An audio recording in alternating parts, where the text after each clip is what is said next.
I stood in the pristine kitchen of Manhattan's exclusive Meridian Club, adjusting my black catering uniform, while my sister Madison's engagement party buzzed in the adjoining ballroom. When Madison's fiancé, Chadwick Montclair, storms into the kitchen demanding more champagne, his eyes rake over me with disgust. "Just stay in the kitchen where you belong, help!" he sneers, emphasizing the last word like poison. My hands shake as I arrange canapes, knowing that in exactly 3 hours, his new boss will introduce me as the incoming CEO of Montclair Industries, the company Chadwick thinks he'll inherit. The scent of truffle oil and fresh herbs fills my nostrils as I steady myself against the stainless steel counter memories flooding back of how Madison and I ended up so far apart. We grew up in Cedar Falls, Ohio, where our parents ran Murphy's Diner on Main Street. Every morning before school, I'd help Mom prep the breakfast rush, while Madison painted her nails, declaring she was destined for bigger things than small-town life. Dad always said I had the head for numbers, watching me count register receipts and organize inventory with the precision of someone twice my age. Madison preferred charming customers, her bright smile and easy laugh, making even the grumpiest truckers leave generous tips. After high school, I earned a full scholarship to Harvard Business School, while Madison headed straight to New York City with dreams of designer bags and penthouse apartments. 5 years ago, everything changed when our parents died in a collision with a drunk driver on Highway 35. The funeral was the last time Madison and I really talked. She flew in wearing a black Chanel dress I knew she couldn't afford, while I handled all the legal paperwork and sold the diner to pay their debts. She returned to Manhattan immediately after the service. I threw myself into building my career in corporate consulting, specializing in turning around failing family businesses. Tonight's catering job was supposed to be temporary income while I transitioned between positions, but Madison doesn't know about my recent secret acquisition deal. She thinks I'm struggling financially, taking whatever work I can find. The irony tastes bitter as I watch her glide through the ballroom in her ivory silk gown, her practiced laugh echoing as she mingles with Manhattan's social elite. The engagement party showcases Madison's complete transformation from small-town girl to high-society princess. Her auburn hair is swept into an elegant chignon, her makeup applied by professionals, her posture refined through years of etiquette, classes she could barely afford. She's worked so hard to erase every trace of Cedar Falls from her voice and mannerisms. Through the service window, I watch her fiancé command attention at the bar. Chadwick Montclair stands 6 feet 2 inches tall with the kind of privileged confidence that comes from generations of family money. His navy blue Tom Ford suit probably costs more than most people make in 3 months. Everything about him screams old money, from his perfectly styled blonde hair to his Princeton class ring to the way he holds his scotch like it's a birthright. But then I notice something that makes my blood run cold. Chadwick steps away from the crowd, pulling out his phone with shaking fingers. I can't hear the words, but his body language screams desperation as he paces near the coat check area. His free hand runs through his hair, repeatedly destroying the perfect styling. When he hangs up, his face is pale despite the warm lighting. "Please just give me 2 more weeks." I catch him whispering into the phone during a second call. The engagement announcement will bring new investors. My father doesn't know about the losses yet. My heart pounds as the pieces click into place. Chadwick has been lying to Madison about his family's financial status. The man she thinks will provide security and luxury is drowning in debt, desperately trying to maintain appearances while his world crumbles around him. The cocktail hour begins with the soft tinkling of crystal glasses and polite laughter drifting from the main ballroom. I'm arranging smoked salmon canapes on silver platters when Chadwick approaches the service station where I'm working. His cologne, something expensive and overwhelming, fills the space between us as he looks me up and down with unconcealed disdain. "You must be Madison's little sister," he says, his voice dripping with condescension. "I've heard so much about you, though I have to say I expected someone more." He pauses, letting his eyes travel from my sensible black shoes to my hairnet. Ambitious. I keep my expression neutral, focusing on the delicate placement of capers on each appetizer. "It's nice to meet you, Chadwick. Madison's told me wonderful things about you." He laughs, a sharp sound that cuts through the kitchen noise. I'm sure she has. It must be difficult for her having family in the service industry, especially at her own engagement party. The other catering staff exchange uncomfortable glances. Jerome, the head waiter, a distinguished man in his 40s with kind eyes and graying temples, steps closer to our station, clearly listening. Patricia, the kitchen manager, stops chopping garnishes to watch the interaction unfold. "Everyone has to make a living," I reply evenly, reaching for another platter. But my hands tremble slightly as I arrange the food anger building in my chest, like steam in a pressure cooker. "Of course," Chadwick continues, his tone growing more vicious. "Though some of us are born to lead while others are clearly meant to serve. It's just the natural order of things." As if to demonstrate his point, he deliberately knocks over a glass of red wine that's sitting on the service counter. The burgundy liquid spreads across the white tablecloth and drips onto my uniform, staining the crisp fabric. "Oh, how clumsy of me," he says with mock concern. "I suppose you'll need to clean that up immediately. Can't have the help looking unpresentable." Every eye in the kitchen is now focused on our interaction. I feel the heat of embarrassment creeping up my neck, but I grab a clean towel and begin dabbing at the wine stain.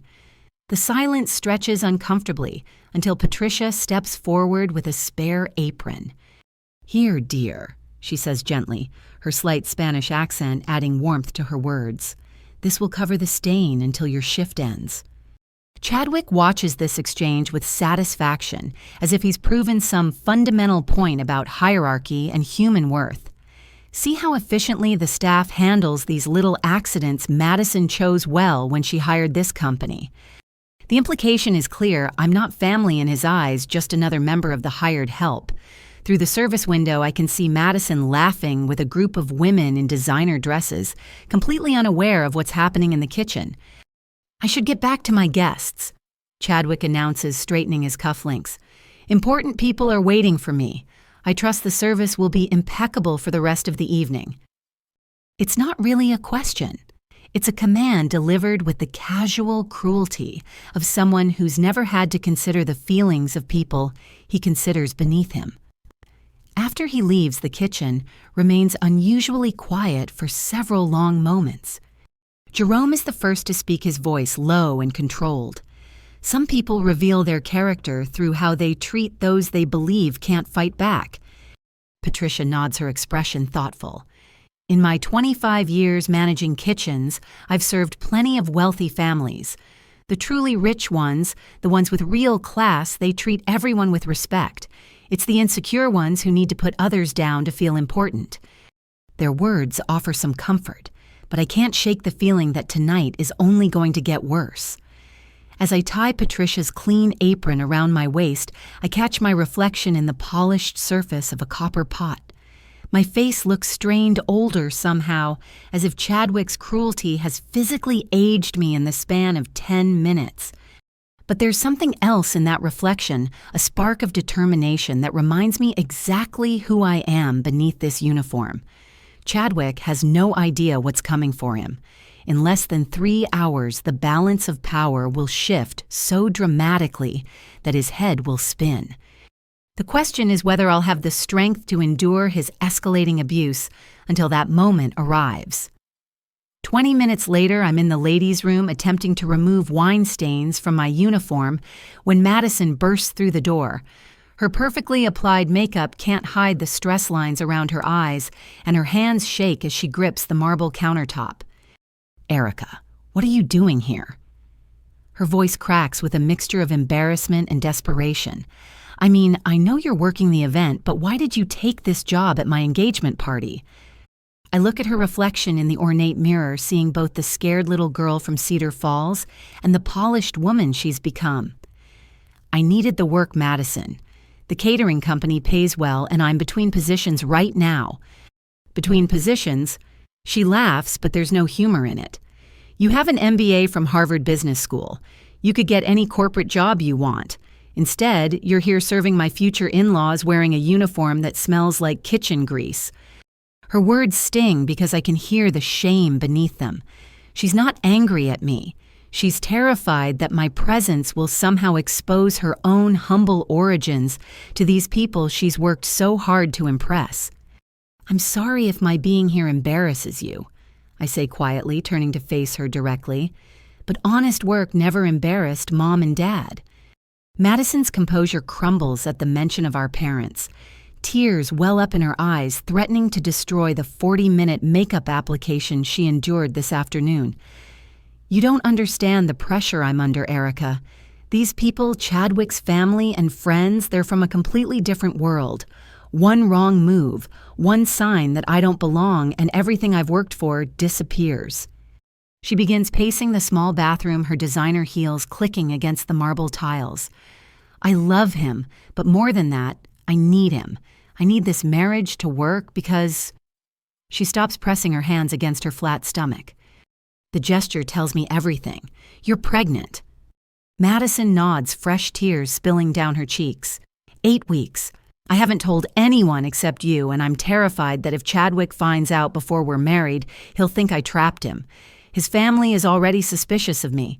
They think I'm a gold digger who's not good enough for their precious son. My heart aches for her, but I also feel a growing anger at the situation she's placed us both in. Madison, if he truly loves you, a pregnancy should be wonderful news. And if his family can't accept you for who you are, you don't get it. She interrupts, her voice rising.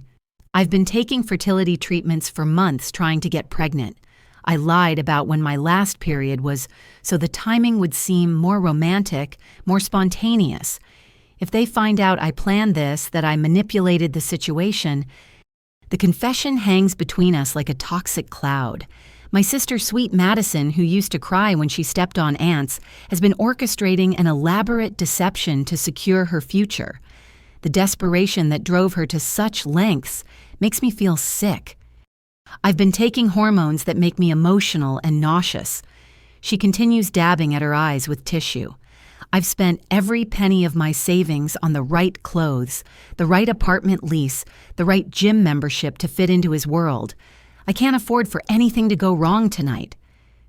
She grabs my hands, her perfectly manicured nails digging into my palms. Please, Erica, I know Chadwick can be a little arrogant sometimes, but he comes from old money. They have different standards, different expectations. If you could just endure his attitude for one night just until after the official announcements, I promise I'll make it up to you. Looking at my sister's tear-streaked face, I see the frightened girl who used to crawl into my bed during thunderstorms.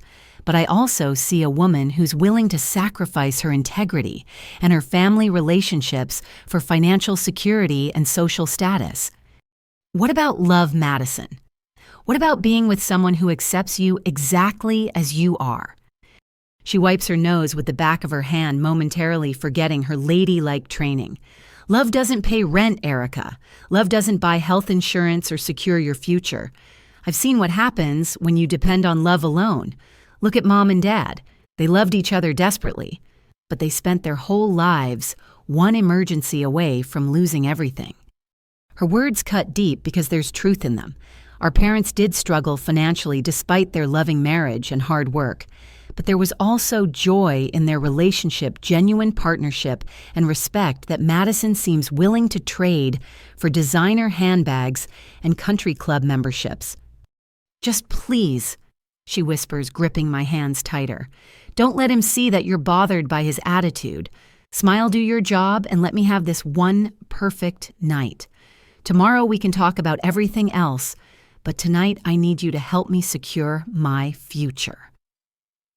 The irony of her request is almost unbearable. She's asking me to endure humiliation from a man who in a few hours will discover that I hold his professional fate in my hands. But looking at her desperate face, I realize that revealing the truth now might destroy her completely. Okay, I whisper, I'll get through tonight. The relief in her eyes is immediate and profound. She hugs me tightly, her expensive perfume mixing with the lingering scent of kitchen spices on my uniform. Thank you, she breathes. I love you, Erica. I know I don't show it well lately, but you're the only family I have left. As we separate, I catch our reflection in the bathroom mirror again. Two sisters who've chosen completely different paths, united by shared history, but divided by divergent dreams. In a few hours, everything will change for both of us, though only I know it yet. Returning to the kitchen, I'm assigned to serve appetizers during the cocktail reception. The elegant crowd mingles effortlessly their conversation, a mixture of business deals, vacation homes, and charity galas. I move through the room like a ghost invisible to most guests, despite carrying trays of expensive canapes that cost more per piece than many people's hourly wages. But as I approach a cluster of distinguished older adults near the floor-to-ceiling windows overlooking Central Park, their conversation stops me in my tracks. I recognize several faces immediately. These are members of Montclair Industries' board of directors, people I've researched extensively over the past 6 months. Richard's health is deteriorating faster than we anticipated, says Janet Holloway, the silver-haired woman who serves as the board's lead independent director. Her voice carries the authority of someone accustomed to making decisions that affect thousands of employees. The doctors give him 6 months, maybe less. Dr. William Chen, the company's longest-serving board member, adjusts his wire-rimmed glasses as he responds. The succession question becomes critical then. The company can't survive much longer with the current leadership vacuum. I hover nearby, refilling their water glasses with trembling hands while straining to catch every word. These conversations could provide crucial insight into the internal dynamics I'll be navigating as the new CEO. What's the latest assessment of Chadwick's readiness? Asks Margaret Foster, a formidable woman in her 60s, who built her own investment firm from nothing. Her tone suggests she already knows the answer won't be encouraging. Janet shakes her head grimly. The third quarter numbers were disastrous. Revenue down 18%, employee turnover at an all-time high, and 3 major clients terminated their contracts. Either he's completely incompetent or he's hiding something significant from his father. Probably both, Dr. Chen mutters, accepting the fresh glass of sparkling water I offer. He doesn't even glance at my face. I'm simply part of the background service that makes their lives comfortable. Margaret lowers her voice, forcing me to lean closer while pretending to arrange napkins on the nearby side table. Have we made a final decision about the external candidate? The consultant Richard identified. Janet nods slowly. Her credentials are impeccable. Harvard MBA track record of turning around 4 family businesses in similar situations, and she specializes in preserving company culture while implementing necessary changes. My pulse quickens. They're talking about me, but none of them recognize the woman they're discussing in the catering uniform standing 3 feet away. The irony is perfect. Dr. Chen continues. Richard spent 30 years building this company on the principle of treating employees like family. His son has systematically destroyed that culture through arrogance and neglect. We need someone who can restore those values while having the business acumen to save the bottom line. Margaret glances around the room, her eyes briefly scanning past me without recognition. Does Chadwick have any idea what's coming? None whatsoever, Janet replies with satisfaction. Richard wanted the board to make this decision independently. He's tired of his son's failures and realizes that blood relationships don't guarantee business competence. Their conversation shifts to technical details about the transition timeline and legal requirements, but I've heard enough to understand the full scope of what's happening. Richard Montclair, the man I'm supposed to meet in approximately 2 hours, specifically requested me for this position after studying my work with other struggling family enterprises. More importantly, the board members are actively looking for reasons to support an outside leadership change. Chadwick's treatment of employees, his financial mismanagement, and his character deficiencies are being carefully documented and evaluated. As I move away from their conversation, the full irony of the situation hits me like a physical blow. Chadwick has spent the evening treating me like trash because he sees me as beneath his social status. Meanwhile, the people who actually control his professional future are witnessing his behavior and drawing conclusions about his fitness for leadership. The appetizer trays feel heavier as I carry them back toward the kitchen, weighted down by the knowledge I'm carrying. In less than 2 hours, these same board members will be applauding my introduction as their new CEO. Chadwick will learn that the woman he's been humiliating holds complete authority over his career prospects. But the revelation also brings sobering responsibility. These aren't just numbers on a spreadsheet. They're real people's livelihoods, families depending on paychecks, communities built around company operations. The weight of that responsibility settles on my shoulders like a lead blanket. Jerome approaches as I set down the empty trays, his experienced eyes reading the tension in my posture immediately. "Heavy thoughts for someone serving canapés," he observes quietly. I look at him more carefully, noting the intelligence in his expression and the way he carries himself with quiet dignity despite wearing the same service uniform I am. Sometimes the most important conversations happen when people think no one important is listening, I reply carefully. His smile suggests he understands exactly what I mean. In my experience, the best leaders are often the ones who've spent time seeing the world from the bottom up. Before I can respond, Chadwick's voice booms across the reception area, calling for more champagne, with the imperious tone of someone who's never been denied anything in his life. The sound makes my stomach clench with dread, knowing that his cruelest moments are still ahead. But now I also know that every word he speaks, every dismissive gesture he makes, is being evaluated by people who have the power to determine his future. The evening suddenly feels less like endurance and more like evidence gathering. The dinner service begins with military precision as Jerome coordinates the front-of-house staff while Patricia orchestrates the kitchen like a symphony conductor. I'm assigned to serve the head table where Chadwick sits beside Madison, his parents Richard and Eleanor Montclair, flanking them like bookends of old money elegance. Richard Montclair appears frailer than I expected from his corporate photographs, his once imposing frame diminished by illness, but his pale blue eyes remain sharp and assessing. Eleanor sits ramrod straight in vintage Chanel, her silver hair styled in a perfect chignon that probably took 2 hours to achieve. She surveys the room with the practiced eye of someone who's hosted charity galas for decades. As I approach their table with the first coarse-seared scallops with truffle foam, Chadwick's voice cuts through the elegant dinner conversation like a rusty blade. "Ladies and gentlemen," he announces loudly enough for surrounding tables to hear, "I'd like you to meet Madison's sister Erica. She's serving us tonight, which provides a wonderful opportunity to discuss the importance of honest work."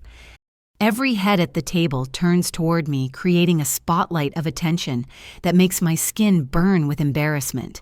I keep my expression neutral while setting down the delicate plates, but inside I'm screaming. It's so refreshing to see young people willing to take any job available. Eleanor comments with the kind of patronizing sweetness that wealthy women perfect over decades of charity work. Service positions teach valuable lessons about humility and dedication. Madison's face has gone completely white, except for 2 bright spots of color on her cheeks. She stares down at her plate as if the scallops contain the secrets of the universe, refusing to make eye contact with anyone. Absolutely. Chadwick continues warming to his theme like a politician who's found his favorite talking point. Though of course some people are naturally suited for leadership, while others find their calling in support roles. It's all about recognizing your proper place in the social hierarchy. Dr. William Chen, seated at the adjacent table with other board members, raises an eyebrow at this comment. I catch him exchanging a meaningful glance with Janet Holloway, who's quietly taking notes on her phone. "Erica, could you bring me a different napkin?" Chadwick requests with exaggerated politeness. "This one seems to have a spot on it." I examine the pristine linen napkin, which is obviously perfect, but I nod and move toward the service station. As I walk away, I hear him continue his commentary. The service industry really is a noble profession for those who lack the intellectual capacity for more demanding careers. Madison has told me that her sister struggled academically, so it's wonderful that she's found work that matches her abilities. The lies hit me like physical blows. Madison knows perfectly well that I graduated summa cum laude from Harvard, but she sits in silence while her fiancé assassinates my character for the entertainment of his dinner companions. When I return with an identical napkin, Chadwick inspects it theatrically before declaring it acceptable. You see how attention to detail separates quality service from mediocrity. I always notice when staff members take pride in their work, no matter how simple the task. His condescension is so thick, I could cut it with the sterling silver butter knife on his bread plate. But worse than his individual cruelty is the way several other guests begin joining the conversation, treating my presence like a teaching moment about class differences. It's admirable that some people are content with simpler lives, comments Harrison Whitfield, a hedge fund manager whose divorce made headlines in the financial press. Not everyone needs the stress of high-stakes decision-making. His wife Priscilla nods sagely while cutting her scallops into precise pieces. I always tell my housekeeper how much I admire her satisfaction with domestic work. Some people are just born to nurture and serve others. The conversation continues around me as if I'm a statue rather than a human being with thoughts and feelings. They discuss working-class psychology, the nobility of service, and the natural order of social stratification, while I stand beside their table holding a water pitcher. Richard Montclair has remained silent throughout this exchange, but I notice his increasingly dark expression as his son holds court.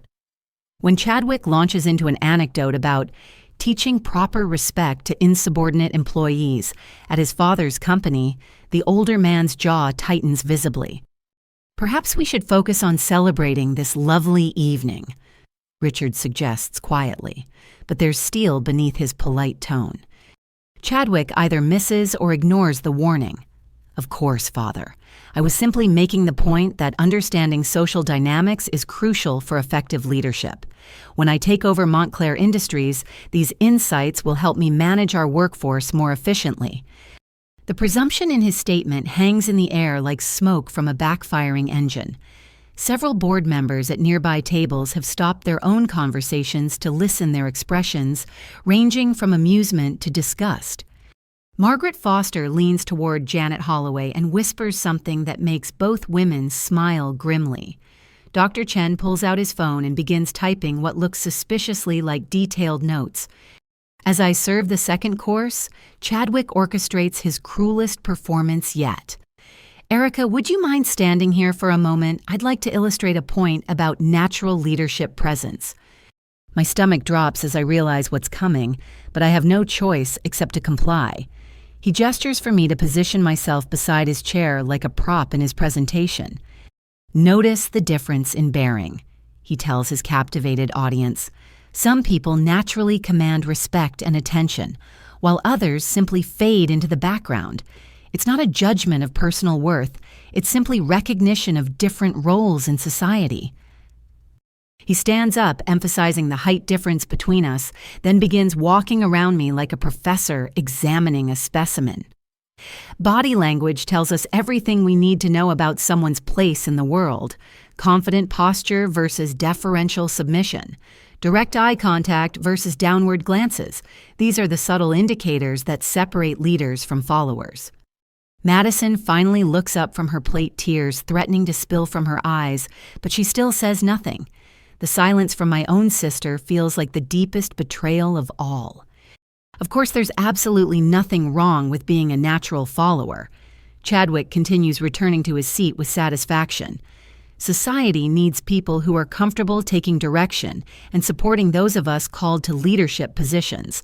The key is honest self-assessment and acceptance of your limitations. The applause from several tables feels like being pelted with stones. These people, educated, sophisticated, supposedly civilized individuals, are treating my humiliation as entertainment. But through my haze of anger and embarrassment, I notice something else.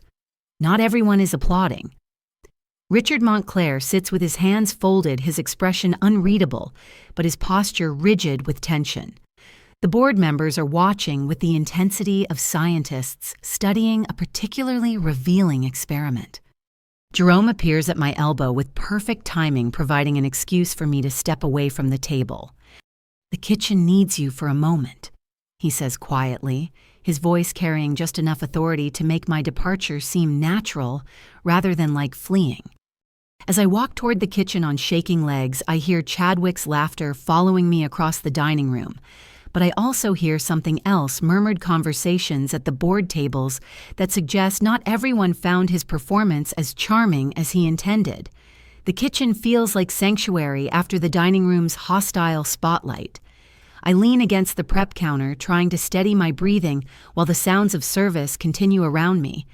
My hands shake as I reach for a glass of water, the liquid sloshing slightly as I lift it to my lips.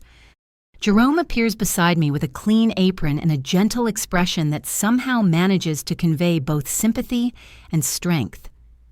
Some people reveal exactly who they are when they think they have power over others, he says quietly, untying his own apron and folding it precisely. "I've worked a lot of events like this," I reply, keeping my voice steady despite the storm inside my chest, "but nothing quite like that." He studies my face with the kind of attention that suggests he sees more than most people bother to look for. "I don't think you have worked a lot of events like this. Your hands, they're not the hands of someone who's spent years in food service.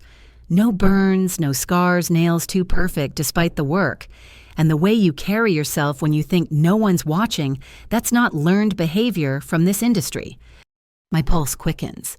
Jerome's observations are uncomfortably accurate, and I realize I may have underestimated both his intelligence and his attention to detail. "I've noticed other things, too." He continues pulling out a chair and gesturing for me to sit.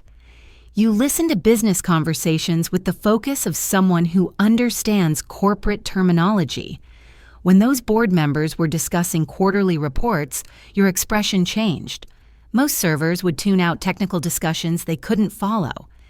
I perch on the edge of the chair, every muscle in my body tense with the possibility of exposure. Maybe I just pay attention to everything. Maybe. He settles into the chair across from me, his movements deliberate and thoughtful. Or maybe you're someone who's been on the other side of those conversations before. Someone who knows what it means when board members discuss succession planning and external candidates. The accuracy of his assessment sends chills down my spine, but there's something in his manner, a careful respect rather than predatory curiosity, that suggests his interest might be supportive rather than threatening. "Can I tell you something about myself?" he asks, apparently sensing my internal struggle. 20 years ago, I was the youngest vice president in the history of Hartwell Financial, corner office, six-figure salary company, car stock options that would have set me up for life. This revelation hits me like cold water. The distinguished man sitting across from me in a server's uniform was once exactly the kind of executive I've been consulting with for the past 5 years. "What happened?" I ask, genuinely curious now rather than defensive. His smile carries decades of hard-won wisdom. "I discovered that success without fulfillment is just an expensive form of emptiness. I was making money hand over fist, but I went to bed every night, feeling like I'd spent the day lying to people who trusted me. The pressure to meet quarterly projections led to decisions that hurt employees and customers, but boosted shareholder value." He runs his hand through his graying hair, disrupting the careful styling that somehow still looks professional, despite the service uniform. "One day, I was downsizing a department to improve profit margins. I had to fire a single mother who'd been with the company for 8 years, whose performance reviews were spotless, whose only crime was earning a salary that cut into our bonuses." "So you quit?" "Not immediately. It took another year of sleepless nights and moral compromises before I finally walked away. I spent 6 months traveling, thinking about what kind of life I actually wanted to live. When I came back, I discovered that working in hospitality, really serving people, making their special occasions memorable, gave me more satisfaction than any corporate achievement ever had. The story explains the contradiction I sensed in Jerome from the beginning. He moves through this kitchen with the confidence of someone who's commanded boardrooms, but he treats every task with the dedication of someone who's chosen his work rather than settled for it. The interesting thing about service work, he continues, is that you see people's true characters. When someone thinks you can't fight back when they believe your opinion doesn't matter, they drop their masks. Tonight, everyone in that dining room revealed exactly who they are beneath their expensive clothes and polite manners. He leans forward slightly, his expression growing more intense. That young man out there, Chadwick, he's not just arrogant, he's desperate. I've seen that particular combination of cruelty and panic before, usually right before someone's world comes crashing down. What do you mean? Financial pressure. Jerome's voice drops to barely above a whisper. I've been watching him all evening. The expensive clothes with small signs of wear shoes that have been resold, a watch that's the previous year's model cufflinks that probably belonged to his grandfather. He's maintaining appearances while running out of money. The observation aligns perfectly with the phone calls I overheard earlier, but Jerome's analysis goes deeper than simple financial trouble. More than that, though, the way he talks about taking over his father's company assumes a level of entitlement that suggests he has no idea how precarious his position really is. Real executives, people who've earned their authority, don't need to humiliate servers to feel powerful. Patricia approaches our corner of the kitchen carrying a fresh pot of coffee, her expression concerned. Is everything okay over here? That scene in the dining room was uncomfortable to watch. Jerome nods toward her. Patricia's worked for some of the wealthiest families in Manhattan. Tell her what you've observed about different types of rich people. Patricia sets down the coffee pot and joins our conversation, her voice carrying the authority of decades in high-end service. The ones with real money, old money, they treat everyone with basic respect. They understand that wealth comes with responsibility, not just privilege. It's the nouveau riche, the insecure ones who need to prove their status by putting others down. And the desperate ones. Jerome adds quietly, they're the most dangerous of all. When someone's financial security depends on maintaining a facade, they'll do almost anything to protect their image. Their insights crystallize something I've been sensing all evening, but couldn't quite articulate. Chadwick isn't just being casually cruel, he's actively working to establish a hierarchy that places him firmly at the top and everyone else beneath him. It's the behavior of someone who feels his position slipping away and is frantically trying to reassert control. The question, Jerome says, looking directly at me with those perceptive eyes, is what happens when someone like that discovers his assumptions about power dynamics were completely wrong. Before I can respond, we hear Chadwick's voice booming from the dining room, demanding attention for what sounds like an impromptu speech. Jerome and Patricia exchange glances that suggest they're preparing for another round of theatrical arrogance. Whatever happens next, Jerome says, standing and retying his apron with practiced efficiency, remember that dignity isn't something other people can take away from you. It's something you choose to maintain regardless of how others behave. His words feel like armor as I prepare to return to the dining room for whatever fresh humiliation awaits. But they also feel like preparation for something bigger, a reminder that the evening's power dynamics are about to shift in ways that no one except me can anticipate. As Jerome returns to the dining room to oversee the next course, Patricia guides me toward the quieter prep area where vegetables wait to be transformed into elegant garnishes. Her movements are economical and practiced as she begins dicing shallots with knife skills that would impress professional chefs. 30 years ago, I came to this country with nothing but determination and a willingness to work harder than anyone else. She begins her slight accent, adding melody to words that carry the weight of lived experience. My English was terrible. My credentials from Mexico meant nothing here, and I had 3 children to feed after my husband died in a construction accident. She slides the diced shallots into a small bowl and reaches for a red onion, her knife moving in perfect rhythm as she speaks. The first job I found was washing dishes in a restaurant kitchen 12 hours a day, 6 days a week. The chef was a cruel man who screamed at everyone, but especially at the immigrant women he thought couldn't fight back. "That sounds horrible," I murmured, genuinely moved by her story. "It was," she agrees, but there's no self-pity in her voice. "But it also taught me something valuable. People who need to humiliate others to feel powerful are usually the weakest ones in the room. They're fighting their own insecurities by creating someone else to look down on." Patricia sets down her knife and turns to face me fully, her dark eyes serious and kind. "That man out there tonight, Chadwick, he reminds me of that chef. All volume and cruelty, but no real substance underneath. The difference is, the chef actually had skills. He could create beautiful food when he wasn't busy destroying people's spirits. This boy just has inherited expectations and a desperate need to prove he belongs somewhere he's never earned the right to be." She returns to her prep work, beginning to julienne carrots with mechanical precision.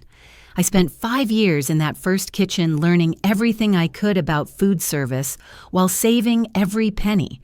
When I finally had enough money, I enrolled in culinary school at night while working days. It took me 8 years to work my way up to kitchen manager, but every step was earned through competence and dedication. Your children must be proud of what you've accomplished." Patricia's face lights up with the kind of joy that comes from genuine achievement. "My oldest daughter is a doctor. Now my son is an engineer. And my youngest just graduated from law school. They understand that success isn't about having the right last name or the right connections. It's about working hard, treating people with respect, and never compromising your integrity for convenience." She moves to the stove to check on a reduction sauce, stirring it carefully while continuing her story. "About 15 years ago, I worked for a family that owned several restaurants. The father was a good man who built his business from nothing, but his son was entitled and lazy. Sound familiar?" I nod, seeing the parallels she's drawing. The son would come into the kitchens and treat the staff like personal servants, making unreasonable demands and throwing tantrums when things didn't go his way. But the father was watching everything, taking notes about his son's character and leadership abilities. Patricia tastes the sauce and adds a pinch of salt before continuing. "One day, the son went too far.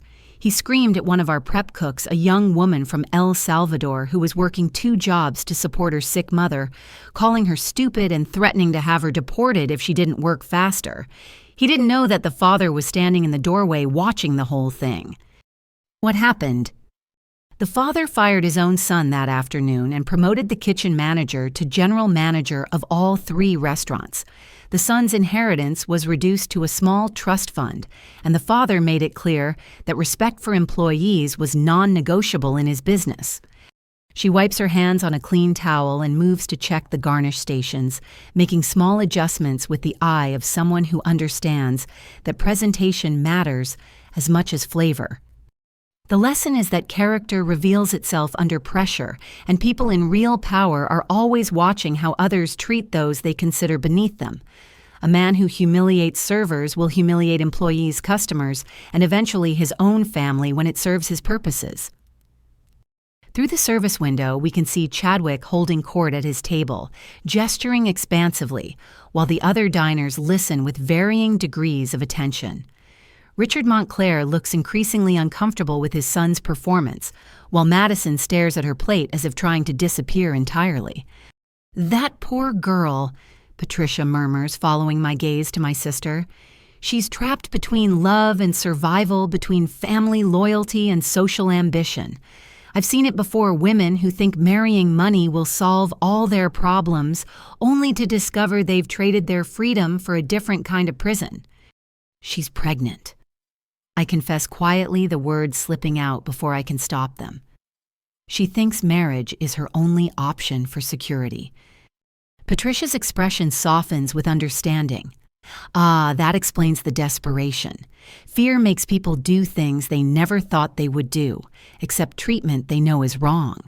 But sometimes, the very thing we think will save us ends up destroying everything we really value.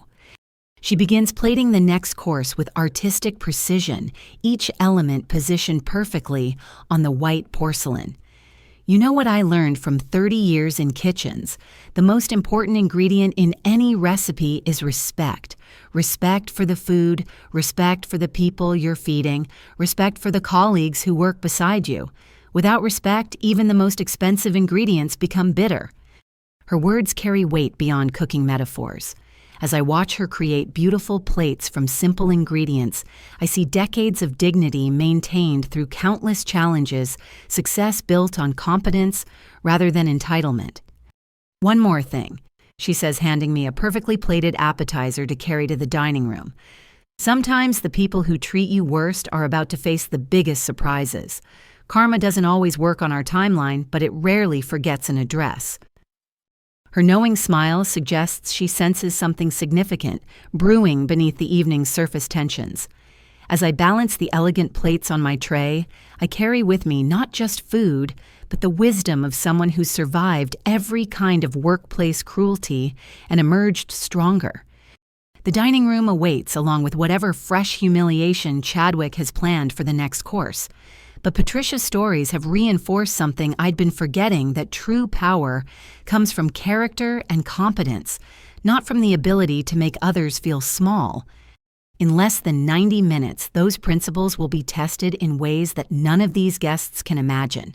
The main course service begins as Richard Montclair makes his entrance after stepping away for what appeared to be important phone calls.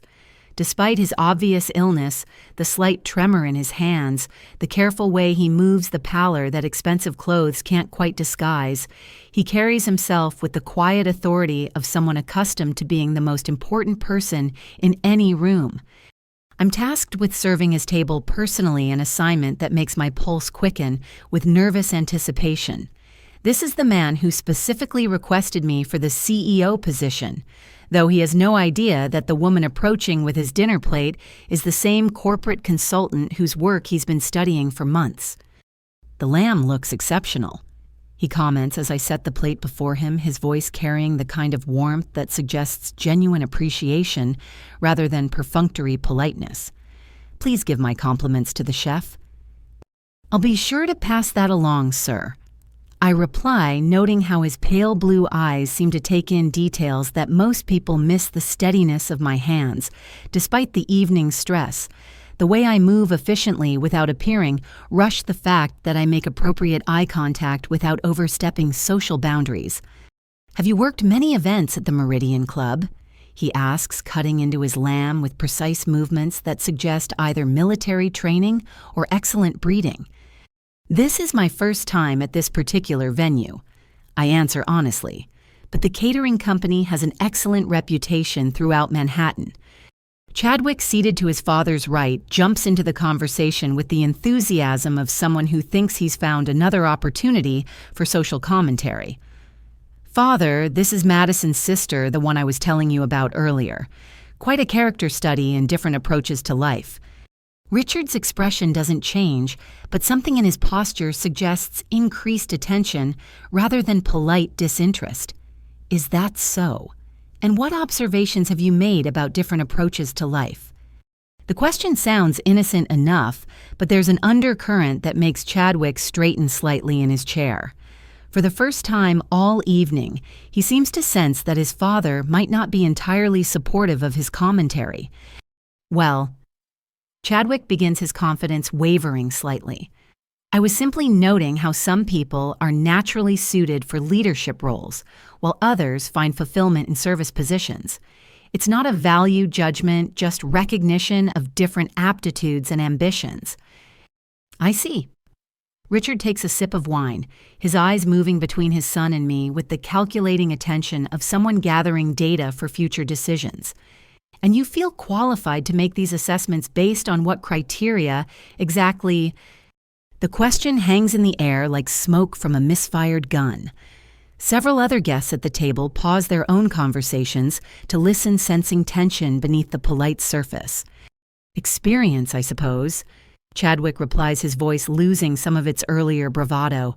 "Leadership training, business education, exposure to different types of people in professional settings." Interesting. Richard cuts another precise bite of lamb, chewing thoughtfully before continuing. In my experience, the most effective leaders are usually those who've had experience seeing organizations from multiple perspectives. Some of our best executives started in entry-level positions where they learned to understand every aspect of our operations. I feel a slight tremor of excitement as I realize what's happening. Richard isn't just making conversation, he's conducting an assessment of his son's character and judgment, while simultaneously evaluating my responses to the situation. Of course, hands-on experience is valuable. Chadwick agrees, apparently missing the subtle criticism in his father's words. But there's also something to be said for natural leadership instincts and proper preparation for executive responsibilities. Natural leadership instincts. Richard repeats slowly, as if testing the phrase for flavor. How exactly would you define those? Eleanor Montclair, who's been quietly observing this exchange while picking at her dinner, suddenly looks up with sharp interest. After 40 years of marriage, she clearly recognizes when her husband is building towards something significant. Well, Chadwick continues, encouraged by what he interprets as his father's interest. Confidence, decisiveness, the ability to command respect and maintain appropriate boundaries with subordinates. People need to understand hierarchy and their place within it. Richard nods thoughtfully, then turns his attention back to me. Miss Erica. I supply, grateful that he's asking for my name rather than treating me as invisible furniture. Erica, in your experience working various events, have you observed what makes some hosts more effective than others? The question is clearly a test, though I'm not entirely sure what he's testing for. But his sincere interest and respectful tone contrast so sharply with his son's behavior that I decide to answer honestly. The most successful hosts I've worked for treat everyone with respect, regardless of their role in the evening. I say carefully. They understand that good service comes from people who feel valued, not people who feel intimidated. Excellent observation. Richard's approval is subtle, but unmistakable. I've noticed that organizations tend to reflect the character of their leadership. Companies with respectful, collaborative cultures usually have executives who model those behaviors consistently. Chadwick's expression grows increasingly uncomfortable as he realizes his father's questions aren't leading toward the validation he expected. Of course, respect is important. He backpedals. I was simply making the point that clear hierarchy prevents confusion and maintains efficiency. Clear hierarchy, yes. Richard agrees, but hierarchy based on competence and contribution rather than accident of birth or social connections. Don't you think, Erica, that the most effective organizations promote based on merit rather than relationships? The question is clearly directed at both of us, but the way Richard phrases it suggests he's more interested in my response than his son's. I sense an undercurrent of deeper meaning in everything he's asking. In my experience, I reply, choosing my words carefully. The strongest organizations are those that cultivate talent at every level and provide opportunities for people to demonstrate their capabilities regardless of their starting position. Beautifully said. Richard's smile is warm and genuine, the kind of expression that suggests he's just confirmed something important. That philosophy has been the foundation of Montclair Industries for 3 decades. We've built our success by recognizing that exceptional people come from unexpected places. The conversation is interrupted by the arrival of the next course, but as I move away from their table, I catch Richard's eye one more time. The look he gives me is brief but unmistakable recognition, approval, and something that looks almost like anticipation. Chadwick, meanwhile, appears increasingly agitated as he realizes that his attempts to impress his father with his social insights have somehow backfired. His face is flushed, and he's gripping his wine glass with white knuckles. As I return to the kitchen, I carry with me the strange sensation of having passed some kind of audition I didn't know I was taking. Richard Montclair has just spent 15 minutes evaluating both his son's character and my responses to pressure, and I have the distinct feeling that the results weren't what Chadwick expected. In exactly 1 hour, the formal announcements begin. The weight of that approaching moment feels heavier with each passing minute. The cheese course provides an opportunity for guests to mingle between tables, creating a social flow that allows me to overhear multiple conversations simultaneously. The board members, I notice, have arranged themselves strategically throughout the dining room, each positioned to observe different aspects of the evening's dynamics. Janet Holloway approaches the dessert station where I'm arranging petit fours on tiered silver stands. Her movements are deliberate and professional, the kind of calculated positioning that suggests years of corporate maneuvering. The service tonight has been exceptional. She comments loud enough for nearby guests to hear. It's refreshing to work with staff who maintain professionalism regardless of circumstances. Her words are clearly directed at me, but they're also positioned as commentary for the benefit of other listeners. Margaret Foster, standing within earshot while examining the wine selection, nods approvingly. "I was just thinking the same thing," Margaret adds, moving closer to our conversation. "Some of our hosts tonight could learn something about grace under pressure from the catering team." The compliments feel genuine, but there's something calculated about their timing and delivery. These women didn't achieve their positions by accident. They understand how to send messages through seemingly casual interactions. Dr. Chen joins the group, accepting a small plate of cheese and fruit with the kind of careful attention that suggests he's monitoring more than just the food quality. I've been impressed by the staff's ability to maintain service excellence, despite some challenging interactions this evening. His comment is diplomatic enough to sound polite, while clearly referencing Chadwick's earlier behavior. The three board members exchange glances that suggest they're all thinking the same thing, but waiting for someone else to articulate it directly. Leadership assessment often happens in unexpected moments, Janet observes, selecting a piece of aged Gouda with careful precision.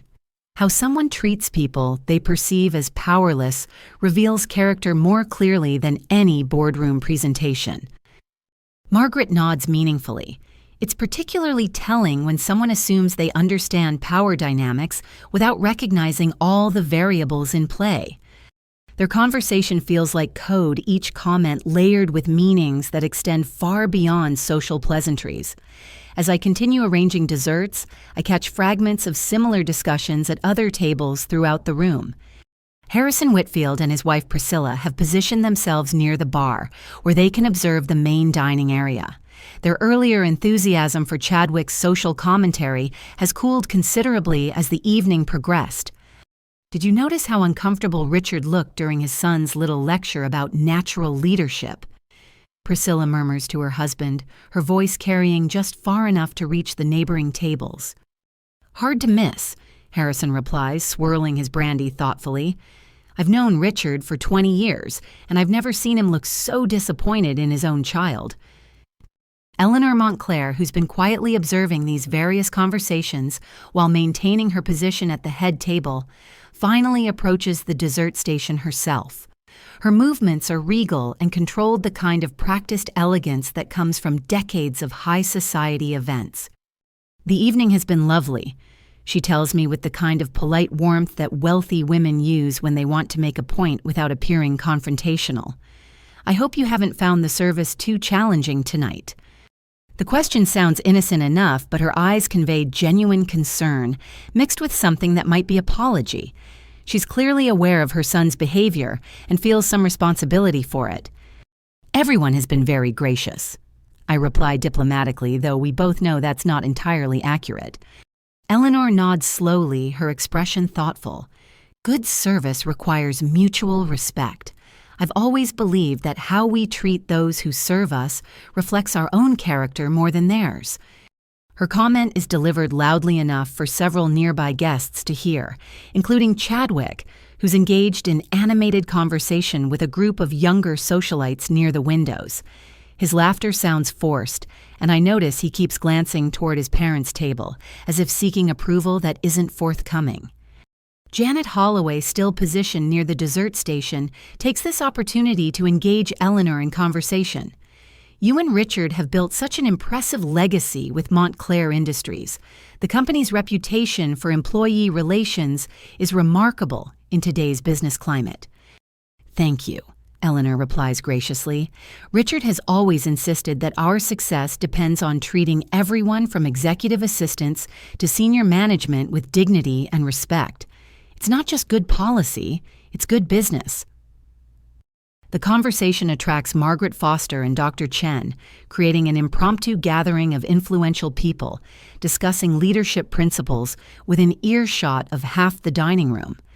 I realize this isn't accidental. They're staging a very public conversation about values and character. That philosophy becomes particularly important during leadership transitions. Dr. Chen observes his tone careful but meaningful. The next generation needs to understand that authority comes with responsibility to all stakeholders, not just shareholders. Margaret nods emphatically. Companies that lose sight of their foundational values during succession planning often struggle to maintain their competitive edge. Culture matters more than credentials when it comes to long-term success. Eleanor's expression grows increasingly serious as she processes the implications of this conversation. I hope the board feels confident about Montclair Industries' future direction, she says quietly, though her tone suggests she's not entirely sure she wants to hear the answer. Janet exchanges glances with her colleagues before responding carefully. We're committed to ensuring the company maintains its reputation for excellence and integrity, regardless of who leads it into the next phase. The diplomatic non-answer hangs in the air like an unspoken warning. Eleanor's face goes slightly pale as she realizes that her son's position as heir apparent might not be as secure as the family assumed. "Excuse me," she says suddenly, her composure cracking slightly. "I should check on Richard. He hasn't been feeling well lately." As Eleanor hurries back toward the head table, the board members remain clustered around the dessert station, their conversation shifting to lower tones but increased intensity. "How much more evidence do we need?" Margaret asks quietly. The third quarter numbers the employee satisfaction surveys to Knight's performance. It's clear that traditional succession planning isn't going to work. Dr. Chen nods grimly. The question is timing. Richard's health situation accelerates everything, but we need to ensure we're making decisions based on business necessity rather than personal disappointment. The external candidate solves both problems, Janet replies. Proven track record, no family politics specific experience with exactly these challenges. Plus, tonight's observations suggest she has the interpersonal skills to rebuild employee confidence. They're talking about me again, though. They still don't realize I'm standing 3 feet away arranging their desserts. The irony would be amusing if the implications weren't so enormous. As guests begin returning to their seats for the final course, I catch one last exchange between the board members that makes my stomach tighten with anticipation. 45 minutes until the announcements. Dr. Chen observes, checking his watch. Are we all comfortable with how this plays out? More comfortable than we would be with the alternative, Janet replies firmly. Some decisions are too important to be influenced by sentiment or tradition. Margaret nods her agreement. The shareholders, employees, and company legacy all depend on getting this right. Personal feelings can't be part of the equation. As they return to their tables, I'm left with the strange sensation of having witnessed my own professional future being discussed and decided by people who have no idea I'm listening. The weight of their expectations combined with the knowledge of what's about to unfold makes the final preparations feel surreal. In less than an hour, everyone in this room will understand exactly how dramatically the evening's power dynamics are about to shift. The dinner service is winding down when I notice Madison excusing herself from the head table, her face pale and her movements slightly unsteady. I watch through the service window as she heads toward the ladies' room, one hand pressed to her stomach in a gesture that could be morning sickness or pure anxiety.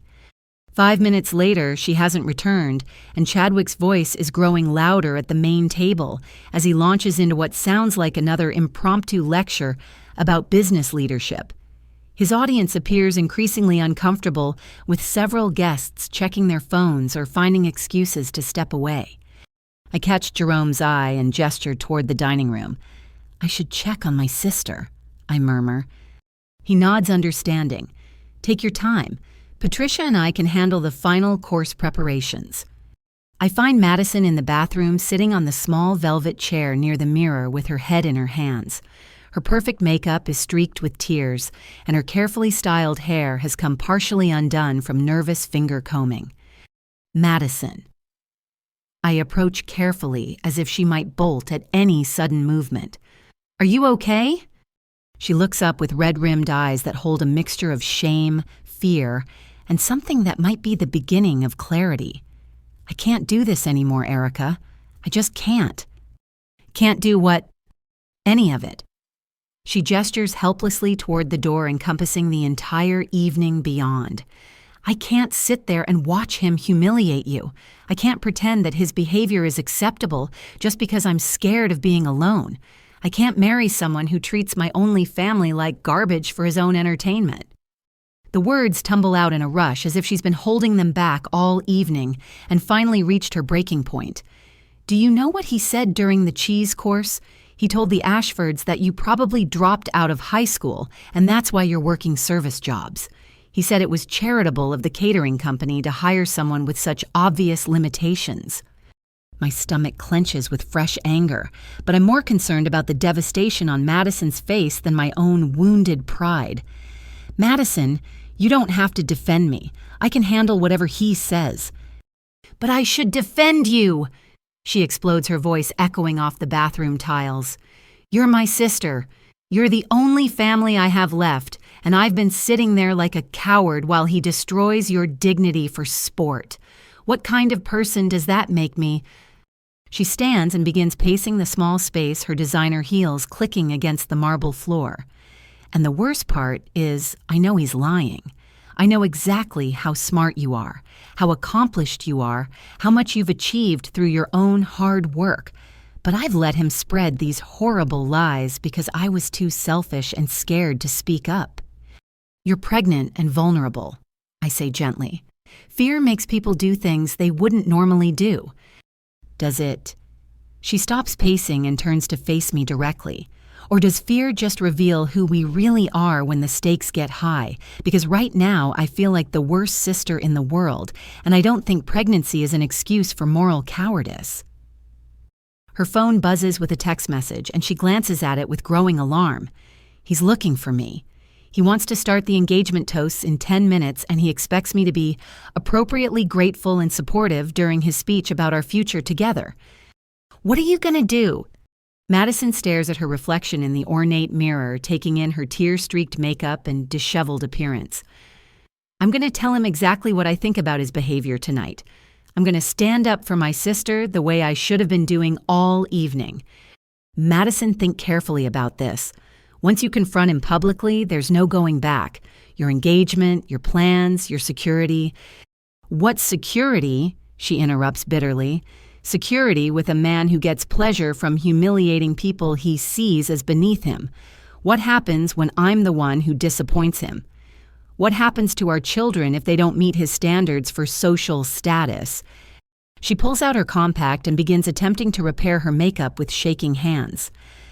"I've spent the last 2 hours watching him perform for his friends, using you as a prop to demonstrate his superiority. Every cruel word he spoke told me something about the man I was planning to marry and the life I was signing up for." Her phone buzzes again, this time with what sounds like an incoming call.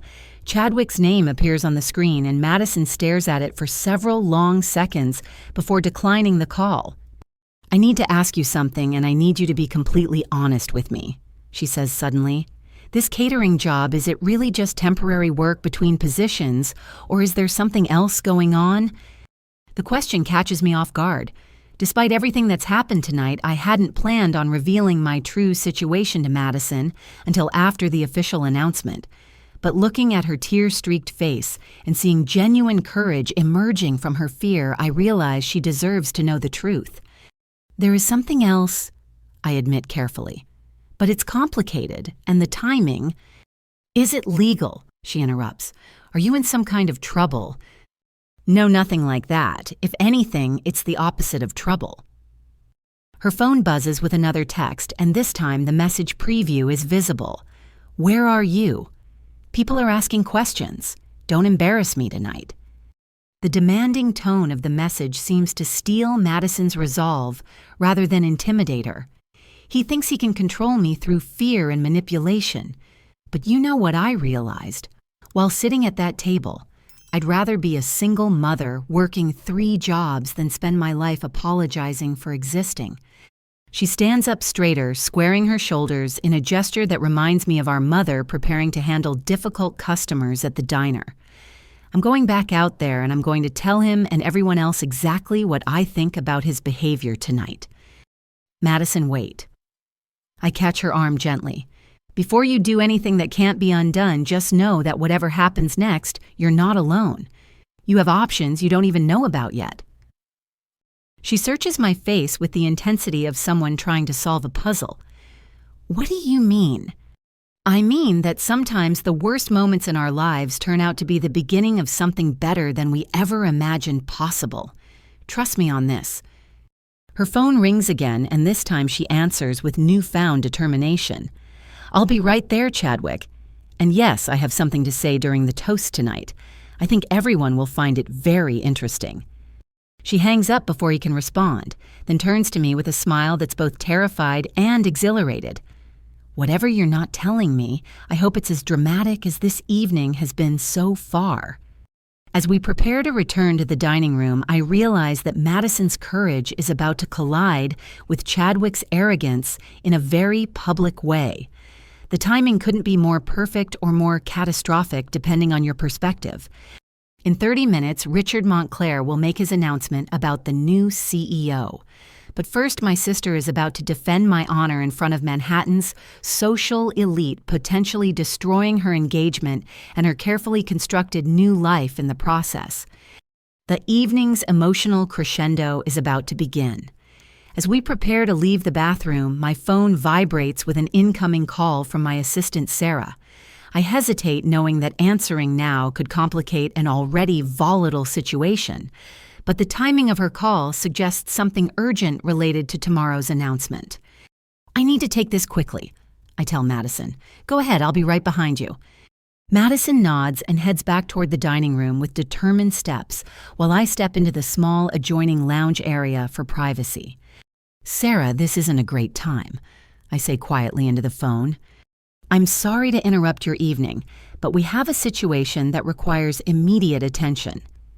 Sarah's voice carries the kind of professional urgency that usually precedes major complications.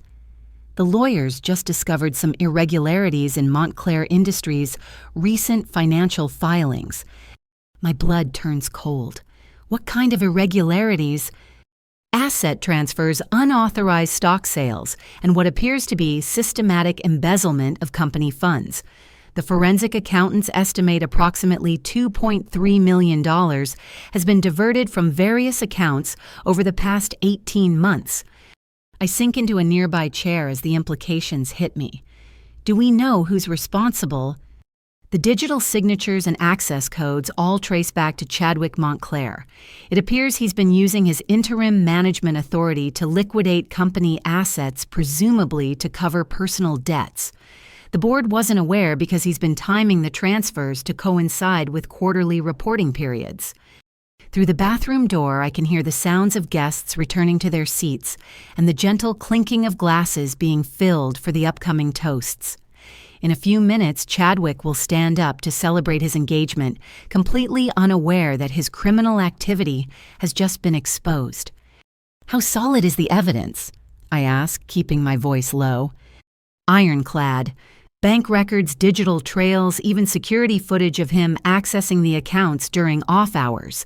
The lawyers say it's enough for immediate termination and criminal charges. They're recommending we contact law enforcement tonight. The timing is almost too perfect to be coincidental. Just as I'm about to be introduced as the new CEO, we discover that the previous heir apparent has been systematically stealing from the company he expected to inherit. There's something else, Sarah continues. The investigation revealed that he's been using company funds to maintain his lifestyle and cover gambling debts. The forensic team found evidence of regular transfers to offshore gambling sites and cash advances that were never repaid. This explains the desperate phone calls I overheard earlier and the financial pressure that Jerome observed in Chadwick's behavior. He hasn't just been living beyond his means, he's been stealing from his own family's company to fund his excesses. What's the timeline for action? I ask. The lawyers want authorization to notify law enforcement immediately. They're also recommending that we inform Richard Montclair before tonight's announcement given the family implications. I glance toward the bathroom door, knowing that beyond it lies a dining room full of people who have no idea their evening is about to take a dramatic turn towards scandal and criminal revelation. Hold off on law enforcement for now, I decide, but prepare all the documentation for immediate action. I have a feeling tonight's announcement is going to provide the perfect opportunity to address this situation comprehensively. Understood. Should I prepare a press statement about the leadership transition and the criminal investigation? Yes, but keep them separate for now. We may need to coordinate the release timing carefully. As I hang up, Jerome appears in the doorway with an expression of gentle concern. Everything all right? You look like you've received some disturbing news. You could say that. I study his face, remembering his earlier insights about corporate corruption and family business dynamics. Jerome, can I ask you something in confidence? Of course. In your corporate experience, did you ever encounter situations where family members were embezzling from their own companies? His expression grows grave. Unfortunately, yes. It's more common than people realize, especially when succession planning creates pressure and opportunity simultaneously. Why do you ask? Before I can answer, we hear Chadwick's voice booming from the dining room, calling for everyone's attention. Ladies and gentlemen, if you could return to your seats, I'd like to begin the evening's formal remarks. Jerome and I exchange glances that suggest we're both thinking the same thing. Whatever happens next is going to be memorable for all the wrong reasons. The interesting thing about corporate embezzlement, Jerome continues quietly, is that it usually accelerates when the perpetrator feels their position is threatened. Desperation leads to increasingly risky behavior and larger thefts. And what typically happens when it's discovered? Criminal charges, civil lawsuits, complete disgrace, and usually prison time. Family businesses take financial theft particularly seriously because it violates both professional and personal trust. Through the doorway, we can see guests settling into their seats, while Chadwick stands at the head table with a champagne glass, raised his face flushed with excitement about what he assumes will be an evening of celebration and social triumph. There's something poetic about justice arriving just when someone thinks they've gotten away with their crimes, Jerome observes, especially when that someone has spent the evening demonstrating exactly the kind of character that makes their downfall feel inevitable. As we prepare to return to the dining room for what promises to be an explosive conclusion to the evening, I can't help but marvel at the perfect timing of Sarah's call. In less than 20 minutes, Richard Montclair will announce my appointment as CEO, but now that announcement will be coupled with the revelation that his son is a criminal. The evening's power dynamics aren't just about to shift, they're about to be completely obliterated. As Jerome and I return to the dining room, I'm surprised to find Patricia waiting for us near the service entrance. Her expression is serious, and she gestures for us to step back into the hallway for privacy. I need to tell you both something, she says quietly, glancing around to ensure we won't be overheard. 20 years ago, I worked for Montclair Industries. Not in catering, I was in their corporate office handling accounts receivable. This revelation stops me cold. You worked for Richard Montclair. For 3 years, until I was fired for reporting sexual harassment by Richard's brother, Vincent, who was serving as CFO at the time. Her voice carries old pain mixed with hard-won wisdom. Vincent was systematically pressuring female employees and using his family connection to avoid consequences. Jerome leans forward, his expression intent. What happened when you reported it? Richard was traveling extensively that year due to his wife's illness, and Vincent convinced him that I was making false accusations to cover up poor performance. I was terminated with minimal severance and a non-disclosure agreement that I was too scared and desperate to refuse. The injustice of her situation makes my chest tighten with anger, but Patricia's expression suggests there's more to the story. 6 months later, 3 other women came forward with similar complaints. Richard finally investigated properly and discovered that Vincent had been not only harassing employees, but also embezzling funds to pay for settlements and cover-ups. Vincent was fired, criminally prosecuted, and banned from any involvement in company operations. "Did Richard try to make things right with you?" I ask. Patricia's smile is sad but not bitter. "He tracked me down, personally apologized for the injustice, and offered me my job back with full back pay and a promotion. But by then I'd already started working in kitchens and discovered that I loved the hospitality industry. I declined his offer, but we've stayed in touch over the years." Jerome's eyes widen with understanding. "That's why you took this catering job tonight. You knew what was happening with the company's succession." "Richard called me 2 weeks ago," Patricia confirms. "He told me about the board's decision to bring in outside leadership and mentioned that the announcement would be made tonight. He also expressed concerns about his son's character and asked if I'd be willing to observe Chadwick's behavior in an informal setting." The pieces click into place with startling clarity. "So Richard arranged for you to be part of tonight's catering team." "Not exactly arranged. I volunteer with this catering company regularly for charity events. But when I told him I'd be working tonight, he asked me to pay particular attention to how Chadwick treats service staff. He wanted an objective assessment from someone who understands both corporate culture and employee perspectives." Patricia pulls out her phone and shows us a series of detailed notes. "I've been documenting everything: his comments, his behavior, the reactions of other guests, the impact on staff morale.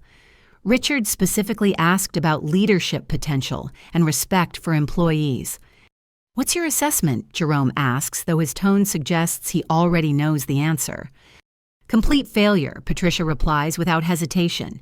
"Chadwick demonstrates every characteristic of the toxic leadership that destroyed employee confidence during Vincent's tenure: arrogance, entitlement, casual cruelty, and complete disregard for the dignity of working people." She scrolls through her notes, highlighting specific incidents. But more concerning is his desperate need to establish dominance through humiliation. That behavior pattern often coincides with other forms of misconduct, financial, legal, or ethical violations that create anxiety and overcompensation. Her observation aligns perfectly with the embezzlement evidence Sarah just revealed, creating a comprehensive picture of Chadwick's unfitness for leadership. "There's something else," Patricia continues. "Richard specifically asked me to keep an eye on the catering staff tonight, particularly anyone who demonstrated unusual competence or leadership qualities under pressure." She looks directly at me with knowing eyes. "He described someone he'd been evaluating for a senior position, Harvard MBA corporate consulting background, expertise in family business transitions. Someone who would be working tonight in a service capacity as part of his assessment process. The truth hangs between us like a bridge waiting to be crossed. Jerome studies my face with growing understanding, while Patricia watches my reaction with the patience of someone who's already solved the puzzle. You're not really a server, Jerome says quietly. It's not a question. No. I admit feeling oddly relieved to finally drop the pretense with these two remarkable people. I'm the outside leadership candidate the board has been considering. Tonight was supposed to be my final assessment before Richard makes the announcement. Patricia nods with satisfaction. I thought so. Your responses to pressure, your business knowledge, your natural authority, despite the uniform, everything pointed to someone with executive experience. But why the elaborate setup? Jerome asks. Why not just conduct traditional interviews? Because, Patricia explains, Richard learned from his brother's tenure that character under stress reveals more about leadership potential than any boardroom presentation. He wanted to see how the new CEO candidate handled unfair treatment, whether she maintained dignity under pressure, and how she interacted with employees at every level. The brilliance of Richard's strategy becomes clear. Tonight wasn't just about evaluating my technical qualifications, it was about testing my values and character in real-world conditions that couldn't be faked or rehearsed. So all three of us have been participants in Richard's assessment process. Jerome realizes, Patricia as his eyes and ears me as an experienced executive evaluating leadership potential, and Erica as the candidate being tested. Which means, Patricia adds with growing excitement, we've all witnessed the same thing: Chadwick's complete failure as a leader and human being, contrasted with Erica's grace, competence, and dignity under impossible circumstances. Through the service window, we can see Chadwick standing at the head table, preparing to begin his engagement toast. His face is flushed with champagne and anticipated triumph, completely unaware that his career, his reputation, and his freedom are about to be destroyed. 15 minutes until Richard's announcement, Jerome observes, checking his watch. Perfect timing. Patricia agrees, then looks at me with a mixture of respect and anticipation. Are you ready to show everyone who you really are? The question carries weight beyond tonight's revelation. In a few minutes, I'll transform from invisible servant to corporate leader, from Chadwick's victim to his judge, from family embarrassment to Madison's salvation. The alliance between us, three people who understand the real meaning of dignity, hard work, and justice, feels unbreakable as we prepare for the evening's climactic moments. The dining room has settled into expectant quiet as Richard Montclair slowly rises from his seat at the head table. Despite his obvious illness, he commands immediate attention through pure force of personality, the kind of presence that comes from decades of making decisions that affect thousands of lives. Patricia, Jerome, and I position ourselves strategically around the room's perimeter, our service roles providing perfect vantage points to observe what's about to unfold. The irony isn't lost on me that I'm about to watch my own professional future announced while wearing a catering uniform. Ladies and gentlemen, Richard begins, his voice carrying clearly throughout the elegant dining room. Thank you for joining us tonight to celebrate Madison and Chadwick's engagement. As we gather here among family and friends, I'm reminded of how important it is to surround ourselves with people who share our values and commitment to integrity. His opening words seem innocuous enough, but there's something in his tone, a gravitas, that suggests deeper meanings beneath the surface pleasantries. Eleanor Montclair watches her husband with growing tension, while Madison grips her champagne glass with white knuckles. Chadwick, still standing beside his chair, beams with confident anticipation.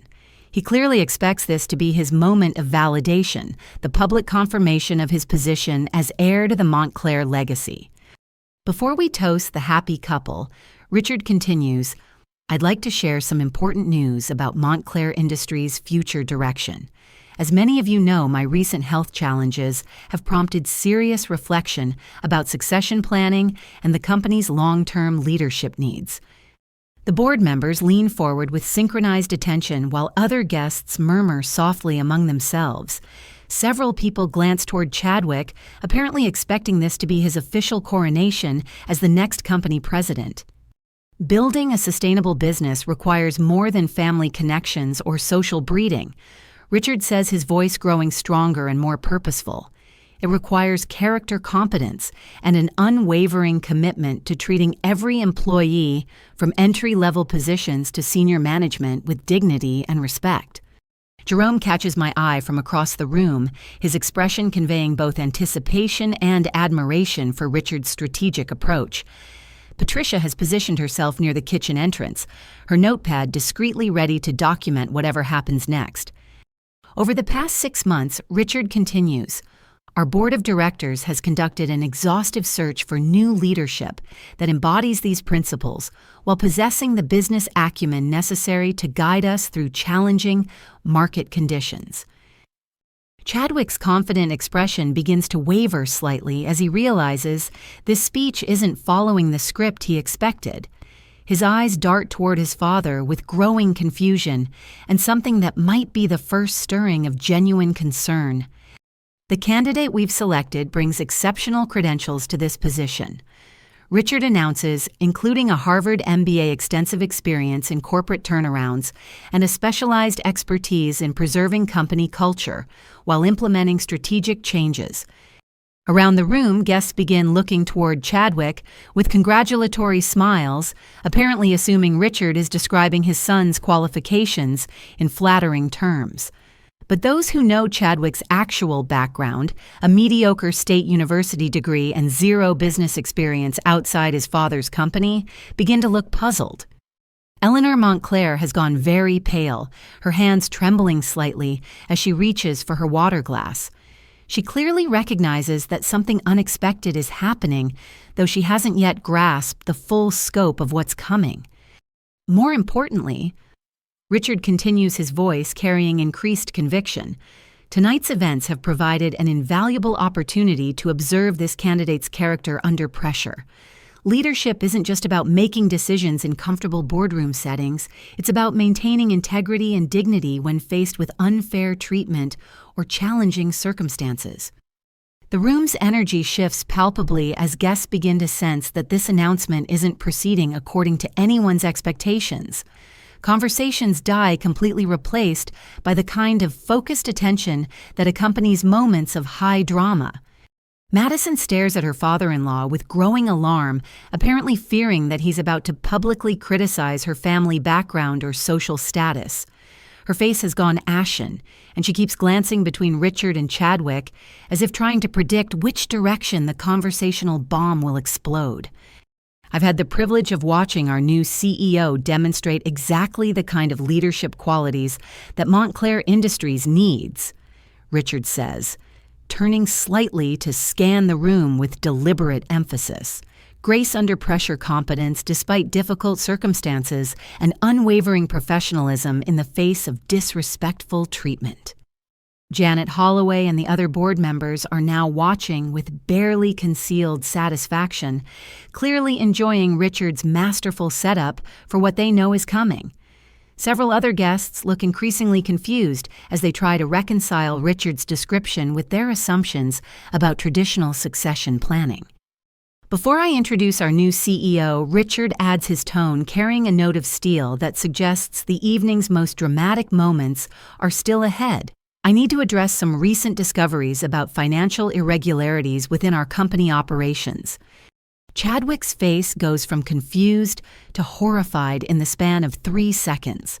The color drains from his complexion as he realizes that his father isn't just announcing unexpected leadership changes, he's apparently aware of the embezzlement that Chadwick thought he'd successfully hidden.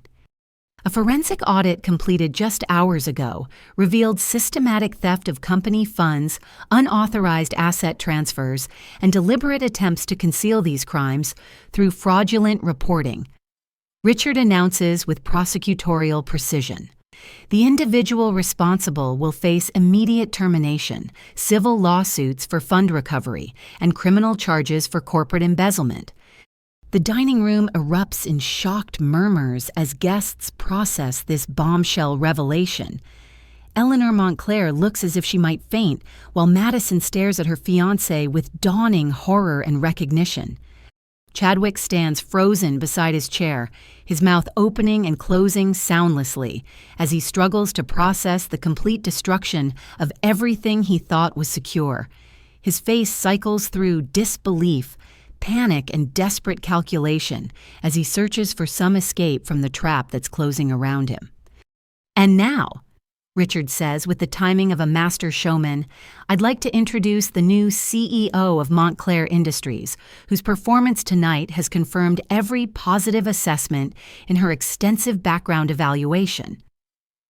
He pauses, letting the anticipation build to an almost unbearable level, then extends his hand toward the service area where I'm standing. "Ladies and gentlemen, please welcome Erica Murphy." The silence that follows is so complete, it feels like the entire room has stopped breathing. The moment Richard speaks my name, the dining room transforms into a tableau of frozen shock. Every face in the room turns toward me with expressions ranging from confusion to disbelief to dawning recognition. The silence stretches so long it feels like time itself has malfunctioned. I straighten my shoulders, remove my service apron, and begin walking toward the head table with as much dignity as I can muster. Each step feels surreal, as if I'm moving through a dream where the fundamental rules of reality have been suspended. Chadwick stares at me with an expression of such complete horror that it might be comical under different circumstances. His mouth hangs open, his face has gone gray, and his hands shake visibly as the implications crash over him like successive tidal waves.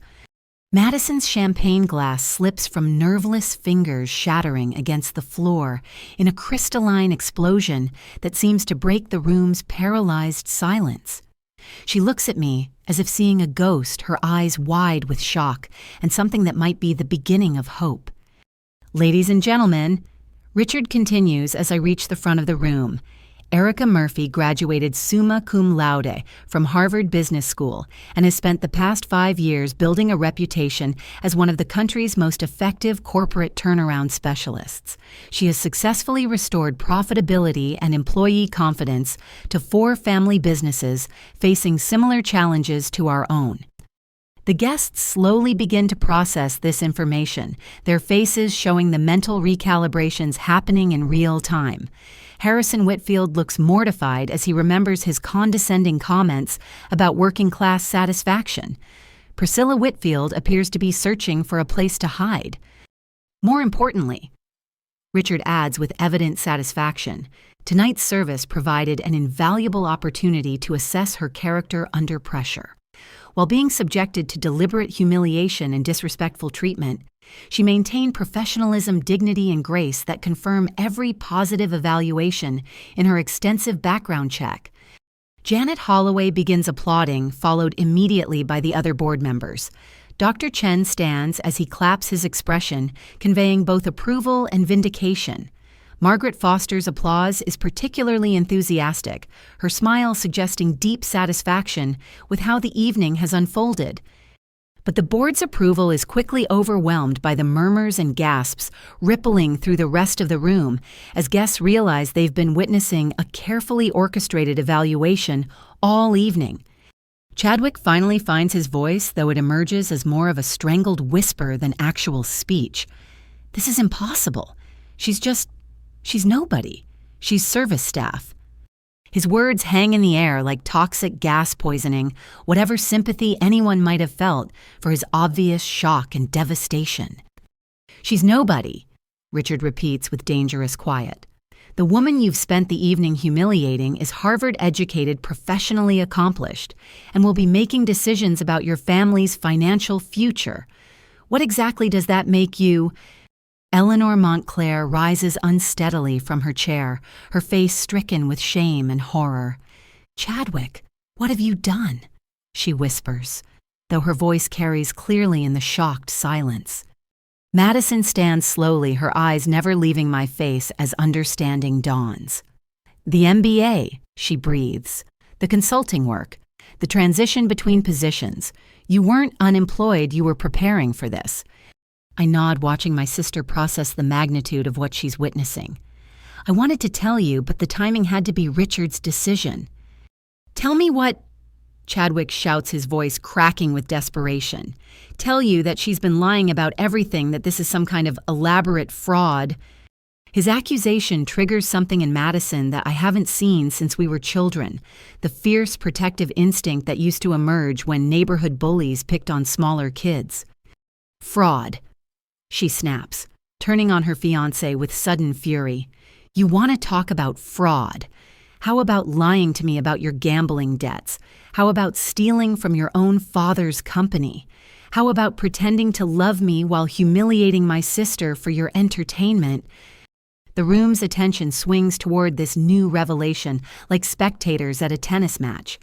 Chadwick's face cycles through panic rage and desperate calculation as he realizes that multiple aspects of his carefully constructed facade are crumbling simultaneously. "I don't know what lies she's been telling you," he says, gesturing wildly toward me. "But this is obviously some kind of setup, some elaborate scheme to destroy our engagement and steal control of my father's company." Richard's laugh is cold and humorless. Your father's company, the company you've been systematically robbing for 18 months, the company where your authority extends to exactly nothing because you've never demonstrated competence in any meaningful capacity. I'm your son, Chadwick shouts, apparently abandoning any pretense of dignity or control. I'm your blood. How can you hand over our family legacy to some random outsider? Blood. Richard's voice drops to a whisper that somehow carries more authority than any shout. You've spent tonight treating other human beings like garbage for your amusement. You've stolen millions of dollars from the company that employs hundreds of families.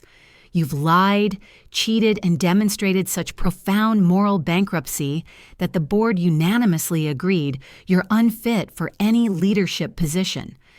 He pauses, letting these words sink in before delivering his final judgment.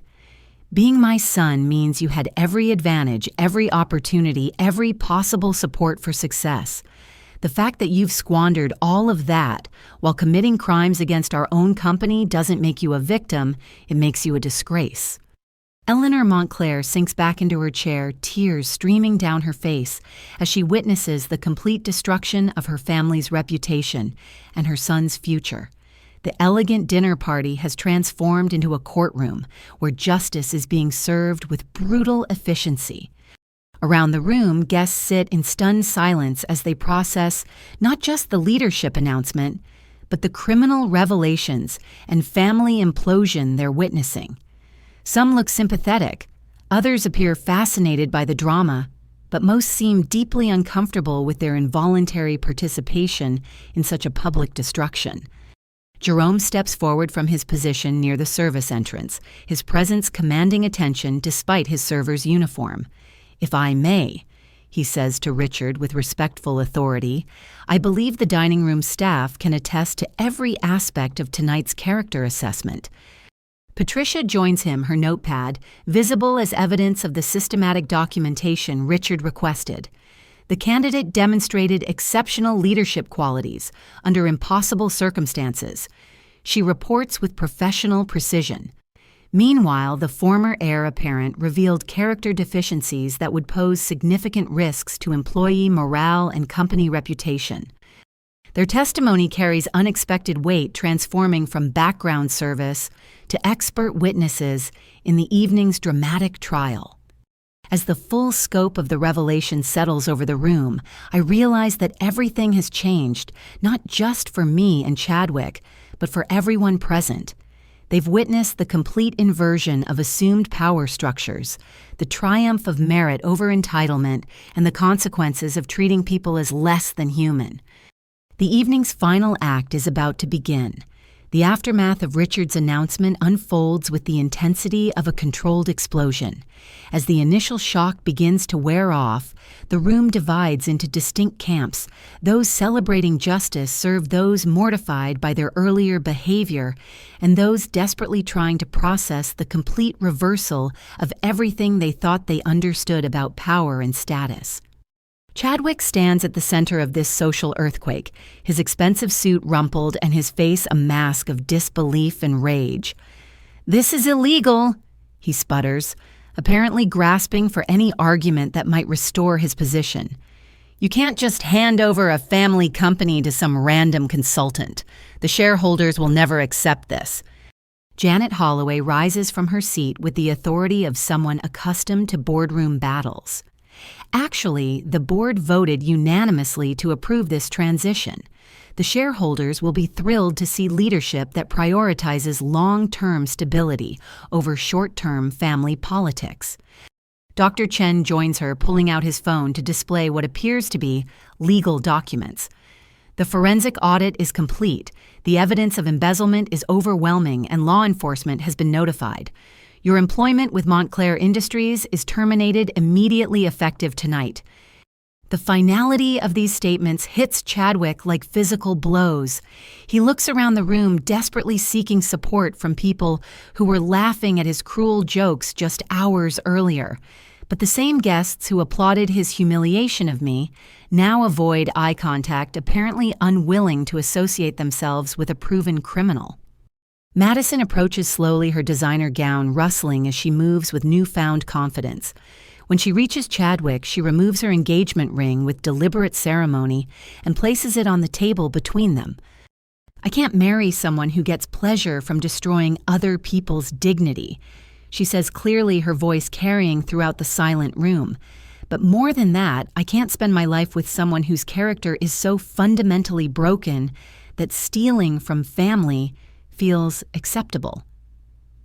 Chadwick stares at the ring as if it represents his last connection to the life he thought he was building. Madison, please. You're pregnant with my child. We can work through this. I can change. Actually, Madison replies with surprising strength, I'm not pregnant. I've been taking fertility drugs, hoping to get pregnant, lying about timing to make it seem romantic and spontaneous.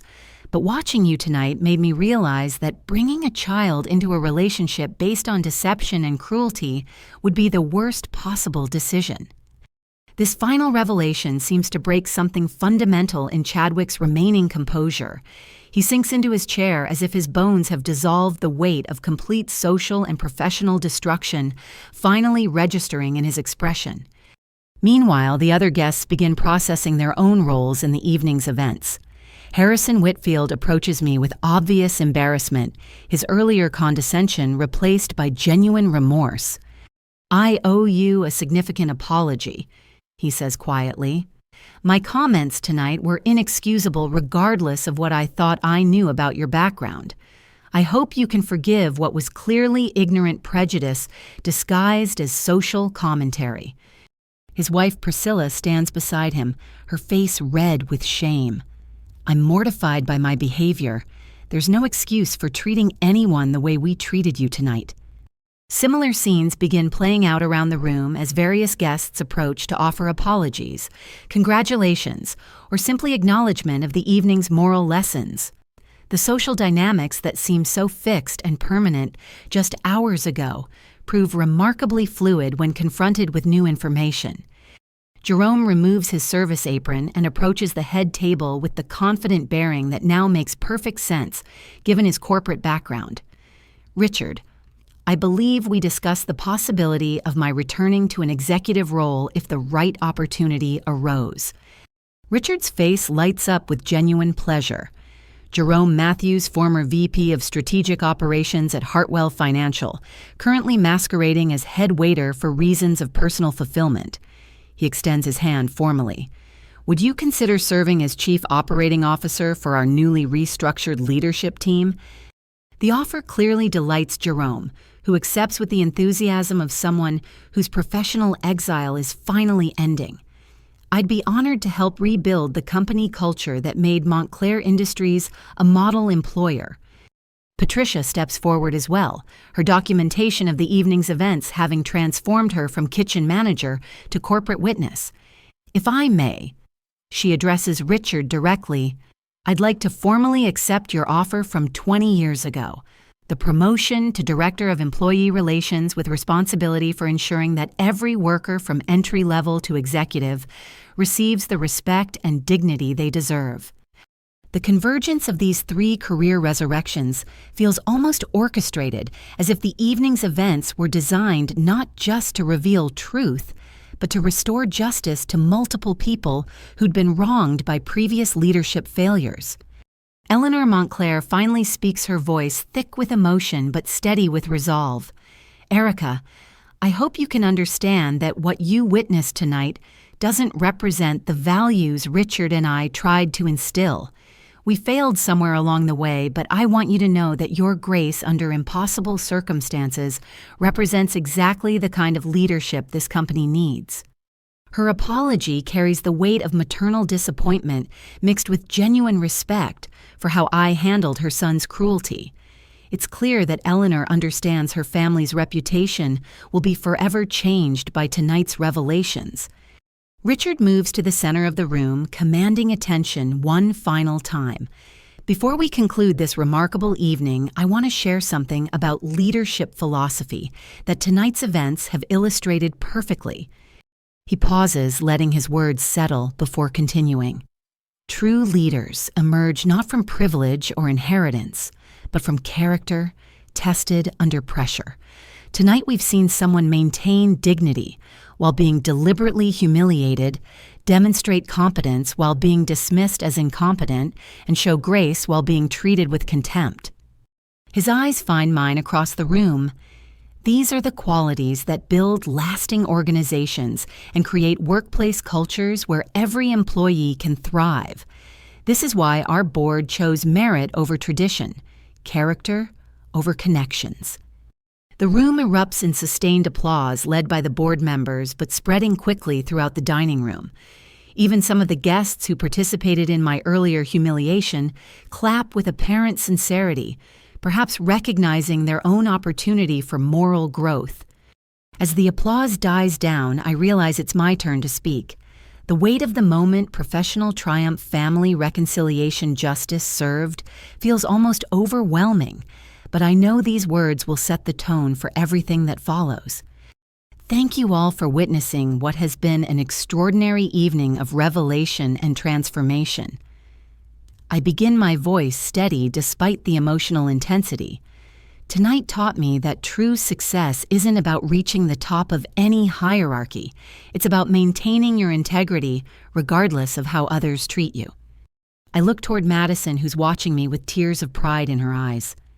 It's about understanding that family bonds matter more than social status, that character matters more than connections, and that how we treat those who serve us reveals everything about who we really are. My gaze shifts to Chadwick, who sits slumped in defeat and shame. But tonight also demonstrated that actions have consequences, that cruelty and criminality will ultimately be exposed, and that justice, though sometimes delayed, is rarely denied.